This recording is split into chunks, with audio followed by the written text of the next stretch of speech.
The Columbian Exchange is the time period where the cultural and biological exchanges took place between the Old World, Eurasia, and the New World, the Americas. They exchanged plants, diseases, technology, and animals.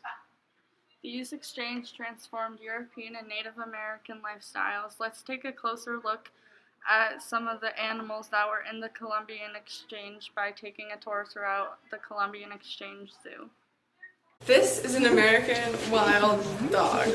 Wild dogs were one of the three animals that were domesticated by the Native Americans in the New World. The llamas. Llamas were one of the three animals that the Native Americans domesticated. Moving on to the camel.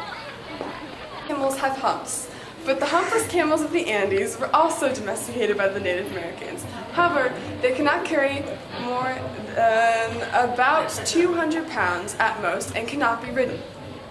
Before the Columbian Exchange, Europeans had never seen anything like camels. They never became popular in the Old World and were killed off by escaped slaves. They were extinct by 1615. These are guinea pigs. They were brought back to Europe along with turkeys, llamas, and alpacas. Moving on. There were many types of fowl in the New World, like water and land. This land fowl is a little guy that will end our first part of the tour with the animals that were in America before it was discovered. Moving on.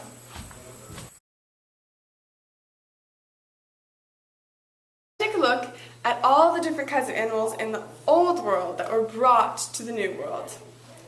These are dogs and cats. Dogs and cats came along with the explorers. Some were domesticated and some are wild. On to the next. Next up are horses. 3,000 years ago, horses were domesticated in Europe for the first time. They were used for transportation of cargo and humans. When horses were brought to Americas, they revolutionized Native American life. First horses were brought in 1493 by Columbus. They had to bring them because they were such an essential part of their life back in the Old World. Explorers had a huge advantage with horses when it came to war because the Native Americans were scared of them and the horses were fast and strong. Moving on, follow me please. The pigs. They multiplied by 30,000 in Cuba in 1514. Brought to Peru in 1531 by Pizarro. Similar to wild boar because they were so fast, De Soto brought 13 to Florida, which multiplied into 700 3 years later. The pigs brought many diseases which humans collected. Influenza was brought over by pigs. The Europeans had grown immune to it over the years, but the Native Americans were not and died because of it. Sad story, and now moving on.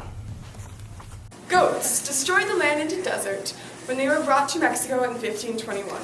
They were brought by Columbus on his second voyage in 1493. Moving on, please follow.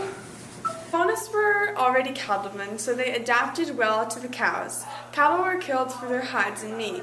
This presented a huge market for the Old World because they would send back the hides to be sold. Cattle were the biggest assets in the New World also, because the nourishment of their meat provided the Native Americans with good nourishment. Cows destroyed native crops because they were trampled and grazed on too much.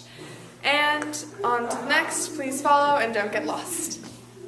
Sheep came with Columbus in 1493. They provided wool, which was the basis of Americans' first factory.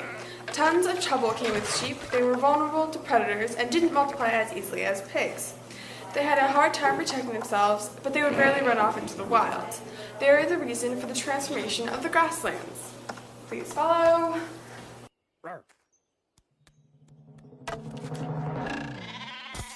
Many different insects were brought to the New World. Worms, killer bees, Asian cockroach, Japanese beetle, Dutch elm disease, gypsy moths, were all accidentally brought over. Worms and honeybees were the two things that pushed farming along. Honeybees pollinate trees and flowers, and worms keep the ground fertile for the plants to grow. Racks accidentally came across on the voyage. They carried diseases such as bubonic plague and typhus. Those plagues entered villages and killed hundreds of colonists. And here we are at our last stop, donkeys and mules. They weren't as important as horses, but they were used for sometimes plowing. The end. Ladies and gentlemen, I hope you enjoyed your tour and please come again soon.